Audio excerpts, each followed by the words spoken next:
ಅಬ್ಬಾ ಓ ನಮಸ್ಕಾರ ವೀಕ್ಷಕರೇ. ಏನಿದು ಬೆಟ್ಟ ಗುಡ್ಡಗಳ ಮಧ್ಯೆ ಗಿಡಗಳ ಮಧ್ಯೆ ಹತ್ಕೊಂಡ್ಬರ್ತಿದ್ದೀನಿ ಅಂತ ನೋಡ್ತಿದ್ರಲ್ಲ, ನಾನು ಬಂದಿರೋದು ಕೈವಾರ ಅಂತ.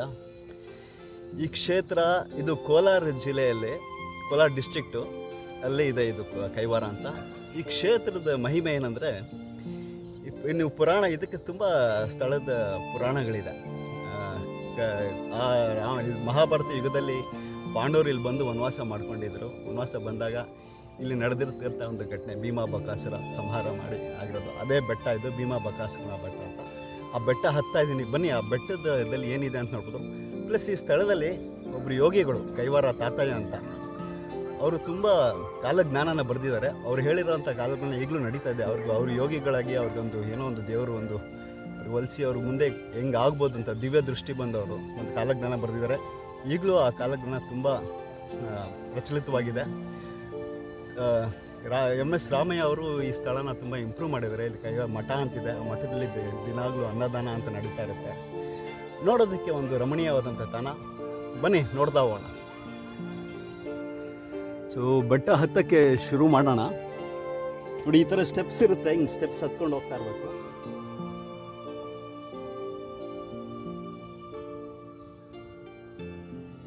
ದಾರಿ ಮಧ್ಯೆ ನಾವು ಹೋದಾಗ ನಮಗಲ್ಲಿ ಈ ವಾನರ ಸೈನ್ಯಗಳು ಕಾಣಿಸ್ತಾರೆ ನೋಡಿ. ಅವರು ಎಷ್ಟು ಚೆನ್ನಾಗಿ ಆರಾಮಾಗಿ ಯಾವುದೇ ಒಂದು ಜಂಜಟ್ ಇಲ್ದಿರ ಎಷ್ಟು ಶಾಂತವಾಗಿ ಕೂತ್ಕೊಂಡು ಪ್ರಕೃತಿನ ಅನುಭವಿಸ್ತಾ ಇದ್ದಾರೆ. ಮನುಷ್ಯರಿಗೆ ಆ ಒಂದು ಯೋಗ ಇಲ್ಲ ಅನಿಸುತ್ತೆ. ಶ್ವಾನಗಳು ಮತ್ತು ಅಲ್ಲಿ ನಮ್ಮ ವಾನರ ಸೈನ್ಯ.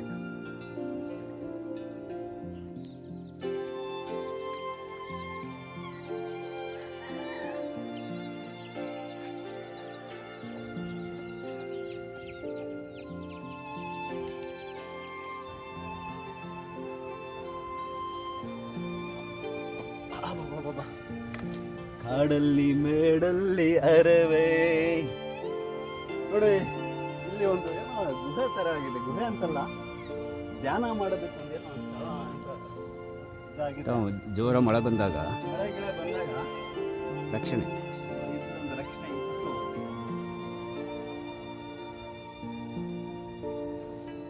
ನಿಮಗೆ ಬೆಟ್ಟದ ಸುತ್ತಲೂ ಈ ಥರ ಒಂದು ಸಣ್ಣ ಸಣ್ಣ ಗುಹೆಗಳ ಥರ ಕಾಣಿಸ್ತಾ ಹೋಗುತ್ತೆ.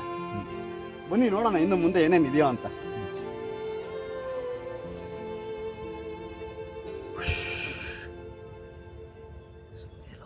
ಸ್ನೇಲ್ ಹೋಗ್ತಾ ಇದೆ, ಸ್ನೇಲ್. ಬನ್ನಿ ನೋಡೋಣ. ನೋಡಿ ಎಷ್ಟು ಶಾಂತವಾಗಿ ಸ್ನೇಲ್ ಪೇಸ್ ಅಂತಾರಲ್ಲ, ನಿಧಾನವಾಗಿ ಮೂವ್ ಆಗೋದು. ನಾವೊಂದು ಕೆಲವರಿಗೆ ಅಣಗಿಸ್ಬೇಕಾದ್ರೆ ಹೇಳ್ತೀವಲ್ವ, ಸ್ನೇಲ್ ಥರ ಹೋಗ್ತಾನೆ ಅಂತ. ನೋಡಿ, ಸ್ನೇಲ್ ಪೇಸ್ ಅಂತ ಇಂಗ್ಲೀಷಲ್ಲಿ ಒಂದು ಮಾತಿದೆ ಅಲ್ಲ, ಇದಕ್ಕೆ ಹೇಳೋದು. ನಿಧಾನವಾಗಿ ನೋಡಿ, ಅಲ್ಲಿಂದ ಇಲ್ಲಿ ಬರೋದಕ್ಕೆ ಎಷ್ಟು ಸಮಯ ತಗೊಳುತ್ತದು. It is called a snail pace. ನೋಡಿ, ಇದೊಂದು ಬಸವಣ್ಣ ಹುಳ ಅಂತಾರಲ್ಲ, ಈ ಥರ ಸುಮಾರು ಬಸವಣ್ಣ ಹುಳುಗಳು ನಿಮಗೆ ಬೆಟ್ಟದ ಮೇಲೆ ಮಳೆ ಬಿದ್ದಿದೆ. ಸುಮಾರು ಬಸವಣ್ಣ ಹುಳುಗಳೆಲ್ಲ ಎಲ್ಲ ಕಡೆ ನೋಡಿ. ಅದ್ರ ಕಾಲು ನೋಡಿ ಯಾವ ಥರ ಮೂಮೆಂಟ್ ಸಿಗುತ್ತೆ ನಿಮಗೆ, ಹೇಗೆ ಒಂದಕ್ಕೊಂದು ಸಿಂಕ್ರೋನಸ್ ಆಗಿ ಮೂವ್ ಆಗುತ್ತೆ ಅಂತ.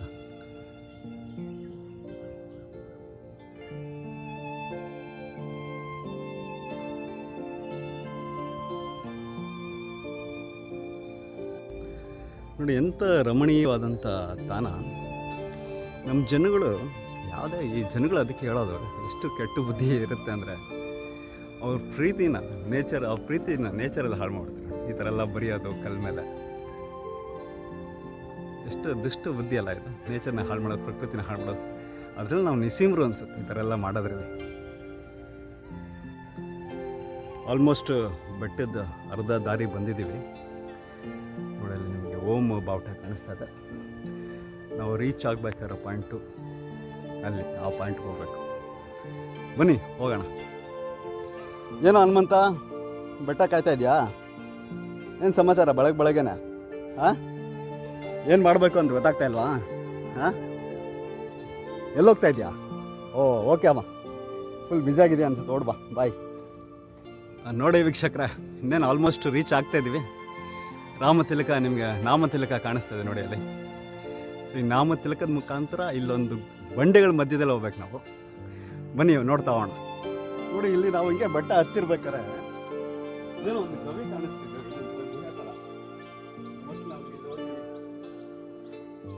ಏನಾದ್ರು ಧ್ಯಾನ ಗೀನ ಮಾಡ್ಕೋಬೋದು ಅಂತ ನೋಡೋಣ. ಹೊರಗಡೆ ಹೋಗ್ಬೋದು ಹಿಂಗೆ.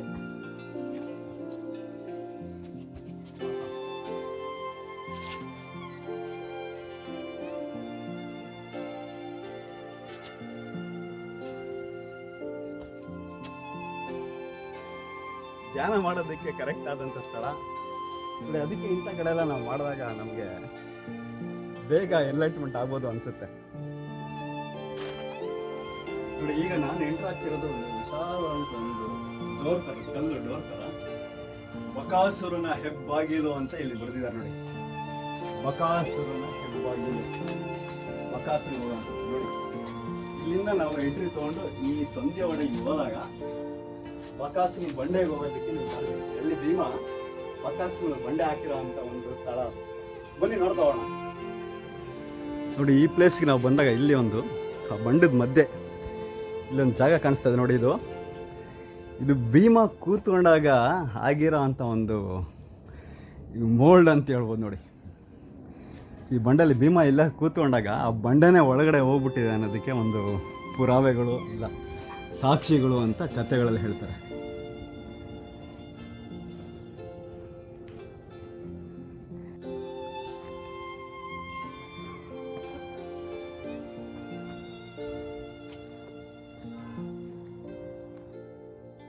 ನೋಡಿ ಇವಾಗ ಆ ಬಂಡೆ ಕ್ರಾಸ್ ಮಾಡಿಕೊಂಡು ಅದರಿಂದ ಎಂಟ್ರಿ ಆದಮೇಲೆ ಆ ಬಕಾಸುರನದೇನು ಹಳ್ಳ ಅಂತಿದ್ವಲ್ಲ ಅದು ಕ್ರಾಸ್ ಮಾಡಿಕೊಂಡು ನೆಕ್ಸ್ಟು ಎಂಟ್ರಿ ಪಾಯಿಂಟ್ ಹೀಗಿದೆ. ಈ ಥರ ಹಿಂಗೆ ಹೋದಾಗ ಇದ್ರ ಮಧ್ಯೆ ಹಿಂಗೆ ಹೋಗ್ಬೇಕು.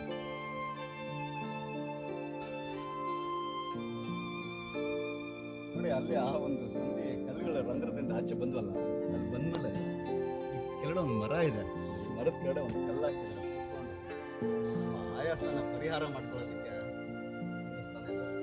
ಎಷ್ಟು ಶಾಂತವಾಗಿ ನೋಡಿ ಮರದ ಕೆಳಗಡೆ ಕೂತ್ಕೊಂಡು ಧ್ಯಾನ ಮಕ್ಕಳಾಗ್ಬಿಟ್ರೆ ಇವಾಗ ನಮ್ಗೆಲ್ಲ ಜ್ಞಾನೋದಯ ಆಗ್ಬಿಡುತ್ತೇನೋ ಅನ್ಸುತ್ತೆ. ಬುದ್ಧನಿಗೆ ಹೇಗೆ ಬೋಧಿ ಮರದ ಕೆಳಗಡೆ ಜ್ಞಾನೋದಯ ಆಯಿತು, ನಮಗೇನಾದ್ರು ಇದೆಯಾ ಆ ಥರ?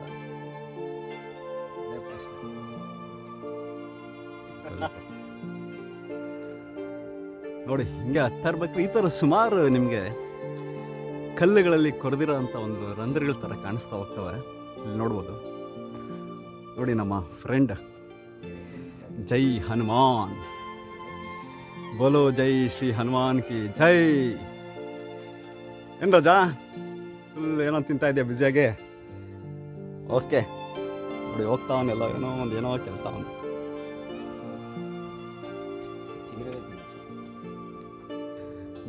ಬಂಡೆ ಮೇಲೆ ಬಂದಾಗ ಒಂದು ದೇವಸ್ಥಾನ ಐತೆ. ಯಾವ ದೇವರು ಅಂತ ನೋಡೋಣ ಬನ್ನಿ. ಓ ಶ್ರೀ ವೀರಾಂಜನೇಯ, ಬೋಲೋ ಶ್ರೀ ಹನುಮಾನ್ ಕಿ ಜೈ, ಜೈ ಹನುಮಾನ್. ಇಲ್ಲಿ ನೋಡಿ ಭೀಮ ಗದೆ ಇಟ್ಕೊಂಡಿರೋದು ಒಂದು ಫೋಟೋ. ಜೈ ಹನುಮಾನ್, ಜೈ ಶ್ರೀರಾಮ್. ಬೆಟ್ಟ ಹತ್ತು ಬಂದ ಮೇಲೆ ಇಲ್ಲಿ ಕೂತ್ಕೊಂಡು ಕೈವಾರ ಗ್ರಾಮನ ವೀಕ್ಷಿಸ್ಬೋದು. ಇಲ್ಲಿಂದ ನೋಡಿ ವಿಶಾಲವಾಗಿ ನಿಮಗೆ ಪ್ರಶಾಂತವಾಗಿ ಆಕಾಶ ಭೂಮಿ ಮತ್ತು ಆಕಾಶ ಒಂದಾಗ ಹಾಗೆ ಅಂತ ಒಂದು ಹಾಡಿದಲ್ಲ, ಆ ಥರ ಆಕಾಶ ಭೂಮಿ ಒಂದಾದ ಹಾಗೆ ಅಂತ ಕೂತ್ಕೊಂಡು ನಿಮ್ಮ ಆಯಾಸನೆಲ್ಲ ತೀರ್ಸ್ಕೋಬೋದಿಲ್ಲ. ಎಂಥ ಸೌಂದರ್ಯ ನೋಡು ನಮ್ಮ ಕರುನಾಡ ಬೀಡು, ಚಿನ್ನದ ನಾಡಿದು ಅಲ್ವಾ?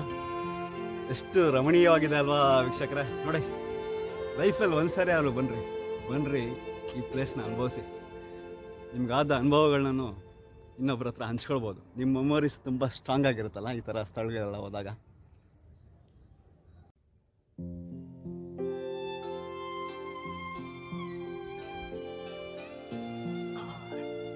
ನೋಡಿ ಈಗ ಹತ್ಕೊಂಡು ಬಂದು ಭೀಮ ಬಕಾಸುರ ನಡೆದಿರೋಂಥ ಯುದ್ಧ ಸ್ಥಳಕ್ಕೆ ಹೋಗೋಣ ಬನ್ನಿ. ಅಂದರೆ ಫೈಟ್ ಮಾಡಿರೋಂಥ ಸ್ಥಳ ನೋಡಿ. ಬಂಡೆಗಳು ಹೇಗೆ ವಿಶಾಲವಾಗಿ ಬಂಡೆಗಳು ಕಾಣಿಸ್ತಾ ಹೋಗ್ತವೆ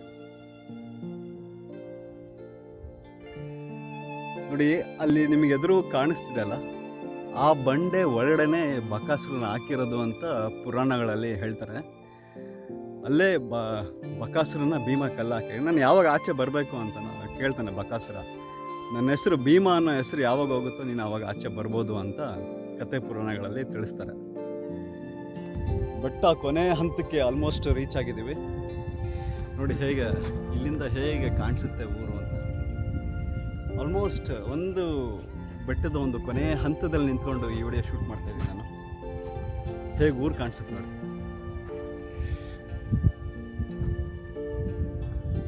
ರಸ್ತೆಯಲ್ಲಿ ಕಾಣಿಸ್ತದೆ, ಯಾವುದೋ ಊರಿಗೆ ಹೋಗುತ್ತೆ. ಎಲ್ಲಿಗೆ ಪಯಣ, ಯಾವುದೋ ದಾರಿ, ಏಕಾಂಗಿ ಸಂಚಾರಿ ಅಂತ.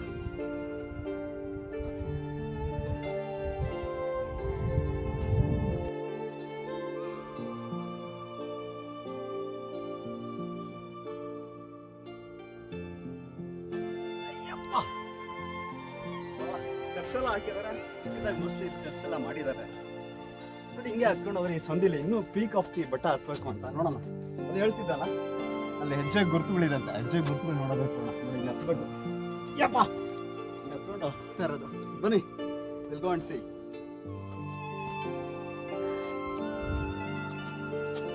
ನೋಡಿ ಮುಂದೆ ಹತ್ಕೊಂಡ್ಬಂದೆ. ಆಲ್ಮೋಸ್ಟ್ ನೀರು ಇಳಿಯೋಕ್ಕೆ ಶುರು ಆಗಿದೆ. ಸ್ಟೆಪ್ಸ್ ಮಾಡಿದ್ದಾರೆ ಯಾರೋ ಪುಣ್ಯಾತ್ಮರು ಮೇಲೆ ಹೋಗೋದಕ್ಕೆ.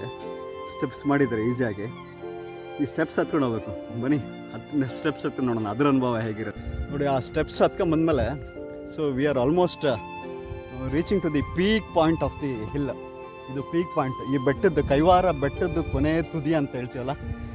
So summit of the hill, Kaivara ಬೆಟ್ಟದ ಒಂದು ಸಮಿಟ್ಗೆ ರೀಚ್ ಆಗಿದ್ದೀವಿ. ನೋಡಿ ದಿಸ್ ಈಸ್ ಹೌ. ಎಸ್, ಆ ಬಂಡೆ ಮೇಲೆ ಅದ್ಮೇಲೆ ಹತ್ಬಿಟ್ರೆ ಐ ಥಿಂಕ್ ನಾವು ಕೈವಾರ ಬೆಟ್ಟನ ಸಾಧನೆ ಮಾಡ್ದಂಗೆ. ನೋಡಿ ಇದು ಯಾವ ರೀತಿ ಕಾಣಿಸುತ್ತೆ ಅಂತ.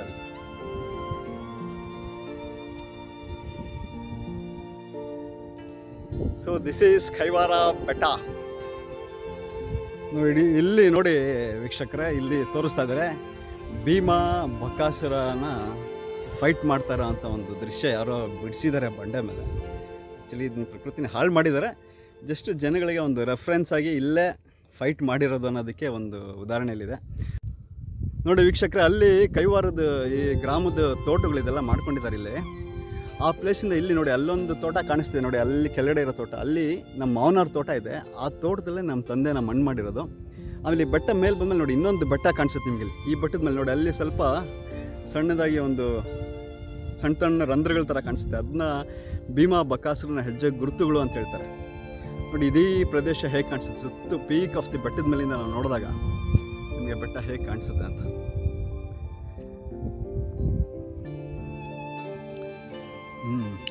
ನಮ್ಮ ತಾಯಿ ಊರಿದು. ಅವರು ಚಿಕ್ಕ ಹುಡುಗಿ ಇರ್ಬೇಕಾದ್ರೆ ಅವರು ಬಡತನದ ಕುಟುಂಬ. ಈ ಬೆಟ್ಟ ಎಲ್ಲ ಹತ್ತಿ ಕಟ್ಟಿಗೆಗಳೆಲ್ಲ ತಂದು ಅಡುಗೆ ಮಾಡ್ತಿದ್ರು. ಈ ಬೆಟ್ಟನ ಹತ್ತಿ ಇಲ್ಲಿಂದ ಕಟ್ಟಿಗೆಗಳು ಇಲಿ ಜಾರ್ಗಳಲ್ಲಿ ಕಟ್ಟಿಗೆಗಳನ್ನ ಎತ್ಕೊಂಡು ಮನೆಗೆ ಹೋಗ್ತಿದ್ರು ಅಂತ ಆಗಾಗ ನಮಗೆ ಹೇಳ್ತಾ ಇರ್ತಾರೆ. ಆ್ಯಂಡ್ ಎಷ್ಟೋ ಸಲ ಅವರು she has faced cheetah also, ಚೀತಾಗಳು ಕಾಣಿಸ್ಕೊಂಡಿದೆ ಆ್ಯಂಡ್ ಚೀತಾನು ಓಡಿಸಿದ್ದಾರೆ ಅಂತ ಹೇಳ್ತಾರೆ ನಮ್ಮ ತಾಯಿಯವರು. ನೋಡಿ ವೀಕ್ಷಕರೇ, ಈಗ ನಿಮ್ಗೇನು ಆ ಬಂಡೆ ಕಾಣಿಸ್ತಿದಲ್ಲ, ಇಲ್ಲಿ ನೋಡಿ ಸೀದಾ ನಾಮ ಹಾಕಿದ್ದಾರೆ. ಇದೇ ಬಕ್ಕನ ಗುಂಡೆ ಅಂತ ನಿಮ್ಗೆ ಅಲ್ಲಿ ಕಾಣಿಸ್ತಾ ಇದೆ. ಸೊ ಇದರಲ್ಲೇ ಭೀಮ ಏನು ಮಾಡ್ತಾನೆ, ಬಕಾಸುರನ ರೋಡೆ ಹಾಕ್ಬಿಟ್ಟು ಅದ್ರ ಮೇಲೆ ಆ ದೊಡ್ಡ ಬಂಡೆ ಹಾಕಿದ್ದಾನೆ. ಅದ್ರ ಗುರುತಾಗಿ ಅಲ್ಲಿ ಬರೆದಿದ್ದಾರೆ ಕನ್ನಡದಲ್ಲಿ, ಇದೇ ಬಕ್ಕನ ಗುಂಡೆ ಅಂತ. ಸೊ ಇದು ಬಕಾಸುರನ ಗುಂಡೆ. ನೋಡಿ ನಿಮಗೆ ನಾನು ತೋರಿಸ್ತಾ ಹೋಗ್ತೀನಿ. ನೋಡಿ ಇಲ್ಲಿ ಇದು ಬಕ್ಕನ ಗುಂಡೆ ಅಂತ ಇಲ್ಲಿ ನಿಮಗೆ ಕ್ಲೀನಾಗಿ ಕಾಣಿಸುತ್ತೆ, ಬಕ್ಕನ ಗುಂಡೆ ಅಂತ. ಸೊ ಈ ಸ್ಥಳದ ಮಹತ್ವ ಅಂದರೆ ಇದೆ. ಕೈವಾರಕ್ಕೆ ಬಂದಾಗ ಜನಗಳು ಭೀಮ ಬಕಾಸುರ ಸ್ಟೋರಿ ಇಟ್ಕೊಂಡು ಈ ಬೆಟ್ಟನ ಹತ್ತಾರೆ. ನೋಡಿ ಅಲ್ಲಿ ಹಾಕಿ ದಾರ ಕಟ್ಟಿದ್ದಾನೆ. ದಾರ ಕಟ್ಟಿದ ಆ ಮಾರ್ಕ್ಗಳು ಏನಂತಾರೆ ಅಂದರೆ, ಆ ಬಂಡೆ ಹಾಕ್ಬಿಟ್ಟು ಆ ಬಂಡೆ ಸುತ್ತಲೂ ಒಂದು ಹಗ್ಗ ಕಟ್ಟಿದಾನಂತೆ. ಆ ಮಾರ್ಕ್ಸ್ ಅದೊಂದು ಜೇನು ಗೂಡು ಕಟ್ಟಿದೆ. ಬಕಾಸುರನ ಬೆಟ್ಟ, ಬಕಾಸುರನ ಗುಂಡೆ. ಮೊದಲು ಏನಂದರೆ ಜಾತ್ರೆಗಳೆಲ್ಲ ಆದಾಗ ವರ್ಷಕ್ಕೊಂದ್ಸಲಿ ಕ್ಯೂ ರಕ್ತ ಬರ್ತಿತ್ತಂತೆ ಈ ಬಂಡೆಗಳಿಂದ. ಸುಮಾರು ಹದ್ದುಗಳು ವಲ್ಚರ್ಸ್ಗಳೆಲ್ಲ ಬಂದು ಆ ಕ್ಯೂ ರಕ್ತನ ತಿನ್ನೋದು ಅಂತ ಮಾಹಿತಿಗಳು ಹೇಳ್ತವೆ ಸುಮಾರು ವರ್ಷಗಳ ಹಿಂದೆ. ಈಗ ಕಲಿಯುಗ ಅದೆಲ್ಲ ಆಗಲ್ಲ ಅಂತ ಹೇಳ್ತಾರೆ. ಜಾತ್ರೆ ನಡೆದಾಗ ಇಲ್ಲಿ ಬಂದು ಮೇಲೆ ಅನ್ನ ಬಿಸಾಕ್ತಕ್ಕ ಕೆಳಗಡೆ ಅನ್ನ ಬರ್ತಾನೆ ಇರಲಿಲ್ಲ ಅಂತ, ಮಾಯ ಆಗ್ಬಿಡೋದು. ಕೋಣ ಹೊಡೆದು ಕೋಣ ತಲೆ ಇಟ್ಟಾಗ ಬೆಳಗ್ಗೆ ನೋಡೋ ಅಷ್ಟೊತ್ತಿಗೆ ಕೋಣದ ತಲೆನೇ ಬರೀ ಬುಡೆ ಮಾತ್ರ ಇರ್ತಿತ್ತಂತೆ. ಆ ಥರ ಒಂದು ಮಾಹಿತಿ ಇದೆ. ಇದೇ ಬಕಾಸುರ ಬಂಡೆ. ಸೊ ವೀಕ್ಷಕರೇ, ಇದು ನೋಡಿದ್ರಲ್ಲ ಕೈವಾರದ ಬೆಟ್ಟ, ತುದಿಗೆ ಬಂದಿದ್ವಿ ನೋಡಿ. ಈ ಕಥೆಯ ಈ ಸ್ಥಳದ ಒಂದು ಪುರಾಣದ ಕತೆ, ಮಹಾಭಾರತದಲ್ಲಿ ನಡೆದಿರೋಂಥದ್ದು. ಅವರು ಪಾಂಡವರು ವನವಾಸಕ್ಕೆ ಬಂದಾಗ ಹಿಂಗೆ ಬರ್ತಾ ಇರ್ಬೇಕಾದ್ರೆ ಈ ಒಂದು ಸ್ಥಳದಲ್ಲಿ ನೆಲೆಸ್ತಾರೆ. ಅವರು ಬ್ರಾಹ್ಮಣರ ವೇಷದಲ್ಲಿ ಬಂದು ಇಲ್ಲಿ ಇರ್ತಾರೆ. ಇಲ್ಲೇನಾಗಿರುತ್ತೆ, ಈ ಸ್ಥಳದಲ್ಲಿ ಒಬ್ಬ ಬಕಾಸುರ ಎಂಬ ರಾಕ್ಷಸ ಇಲ್ಲಿ ಜನಗಳನ್ನ ತಿಂದ್ಕೊಂಡು ಇಲ್ಲಿ ಅವ್ರ ಹತ್ರ ಆಹಾರ ಕಿತ್ಕೊಂಡು ಒಂದು ದಬ್ಬಾಳಿಕೆ ನಡೆಸ್ತಾ ಇರ್ತಾನೆ. ಸೊ ಇಲ್ಲಿ ಅವಾಗ ದಿನಕ್ಕೆ ಒಂದು ಮನೆ ಸರದಿ ಅಂತೆ ಒಬ್ಬೊಬ್ಬರು ಮನುಷ್ಯ ಬಕಾಸುರನಿಗೆ ಊಟ ಎತ್ಕೊಂಡು ಹೋಗ್ಬೇಕಾಗಿರುತ್ತೆ. ಆ ಥರ ಇವರು ಒಂದು ಮನೇಲಿ ನೆಲೆಸಿರ್ಬೇಕಾದ್ರೆ ಪಕ್ಕದ ಮನೆಯವ್ರು ಅಳ್ತಾ ಇರೋದು ಕೇಳಿದಾಗ, ಈ ಥರ ನಮ್ಮ ಸರದಿ ಬಂದಿದೆ, ಬಕಾಸುರ ಒಬ್ಬ ರಾಕ್ಷಸ ಇದು, ನಾನು ಹೋಗ್ಬೇಕು ಇವತ್ತು, ನಮಗಿರೋದು ಒಬ್ಬನೇ ಮಗ ಅಂತ ಅವ್ರು ಹೇಳಿದಾಗ, ಅವಾಗ ಕುಂತಿ ಏನು ಮಾಡ್ತಾಳೆ, ಸರಿ ಭೀಮಾನ ಕಳಿಸ್ತಾಳೆ, ಹೋಗಿ ಅಲ್ಲಿ ಅವನಿಗೆ ಆಹಾರ ಕೊಟ್ಟು ನೀನು ಅವನ ಸಂಹಾರ ಮಾಡುವ ಅಂತ. ಸೊ ಆವಾಗ ಏನು ಮಾಡ್ತಾನೆ, ಭೀಮ ಈ ಬೆಟ್ಟದ ಮೇಲೆ ಬಂದು ಬಕಾಸುರನಿಗೆ ಆಹಾರ ಎಲ್ಲ ಎತ್ಕೊಂಬಂದು ಆಹಾರ ತಿನ್ನಿಸಾದ್ಮೇಲೆ ಯಾವಾಗ ಅವನ್ನ ತಿನ್ನಕ್ಕೆ ಹೋಗ್ತಾನೋ ಅವಾಗ ಅವನ ಮೇಲೆ ಯುದ್ಧ ಮಾಡಿ ಫೈಟ್ ಮಾಡಿ ಅವನ್ನ ಸಂಹಾರ ಮಾಡ್ತಾನೆ. ಸಂಹಾರ ಮಾಡಿದ ನಂತರ ಅಲ್ಲಿ ಅದೇ ಬಂಡೆ ಹಾಕ್ತೀನಿ ಅಂತ ಹೇಳಿದ್ನಲ್ಲ, ಅದು ಆ ಜಾಗ ಅಲ್ಲಿದೆ. ಆಮೇಲೆ ಅದು ಮಾಡಿದ್ಮೇಲೆ ಕೆಳಗಡೆ ಒಂದು ಭೀಮಲಿಂಗೇಶ್ವರ ದೇವಸ್ಥಾನ ಅಂತಿದೆ. ಅಂದರೆ ಅಲ್ಲಿ ಲಿಂಗನ ಸ್ಥಾಪನೆ ಮಾಡ್ತಾನೆ ಅವನು ಸಂಹಾರ ಮಾಡಿದ್ದಕ್ಕೆ. ಮಾಡಿದ ಪಾಪ ಪರಿಹಾರ ಆಗಲಿ ಅಂತ ಅಲ್ಲೊಂದು ಭೀಮಲಿಂಗೇಶ್ವರ ದೇವಸ್ಥಾನ ಅಂತಿದೆ. ಆಮೇಲೆ ಇಲ್ಲಿ ಕೈವಾರ ತಾತಯ್ಯ, ಅಮರನಾರಾಯಣ ಸ್ವಾಮಿ ಅಂತ ತುಂಬ ಧಾರ್ಮಿಕ ಸ್ಥಳ ಇದು. ನಿಮಗೆ ಒಂದು ದಿವಸ ಬಂದು ಟೈಮ್ ಸ್ಪೆಂಡ್ ಮಾಡೋದಕ್ಕೆ ಒಂದು ಪ್ರೇಕ್ಷಣೀಯ ಸ್ಥಳ. ಓಂ ಅಖಂಡ ಮಂಡಲಾಕಾರಂ ವ್ಯಾಪ್ತಂ ಯೇನ ಚರಾಚರಂ ತತ್ಪದಂ ದರ್ಶಿತಂ ಯೇನ ತಸ್ಮೈ ಶ್ರೀ ಗುರುವೇ ನಮಃ. ಪೂರ್ಣಮದ ಪೂರ್ಣಮಿದಂ ಪೂರ್ಣಾತ್ ಪೂರ್ಣಮುದಚ್ಯತೆ ಪೂರ್ಣಸ್ಯ ಪೂರ್ಣಮಾದಾಯ ಪೂರ್ಣಮೇವಾವಶೀಯತೆ. ಓಂ ಶಾಂತಿ ಶಾಂತಿ ಶಾಂತಿ. ಹರಿ ಓಂ ತತ್ಸತ್.